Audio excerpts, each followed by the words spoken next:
ఇక గుంటూరు జిల్లా మంగళగిరి క్యాంప్ కార్యాలయంలో పిఠాపురం నియోజకవర్గానికి చెందిన ప్రభుత్వ స్టాఫ్ నర్సులతో డిప్యూటీ సీఎం పవన్ కళ్యాణ్ భేటీ అయ్యారు. అంతర్జాతీయ నర్సుల దినోత్సవం సందర్భంగా స్టాఫ్ నర్సులతో సమావేశం అయ్యి వారిని సత్కరించారు.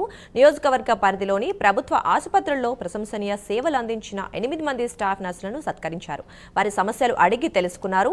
విధి నిర్వహణలో ఎంతో మంది రోగుల ప్రాణాలు కాపాడుతున్న నర్సుల సేవలను ఎవరూ మర్చిపోరని కొనియాడారు. కోవిడ్ సమయంలో ప్రాణాలను సైతం లెక్క చేయకుండా వీరు విధులు నిర్వర్తించిన విధానం మరవలేమన్నారు.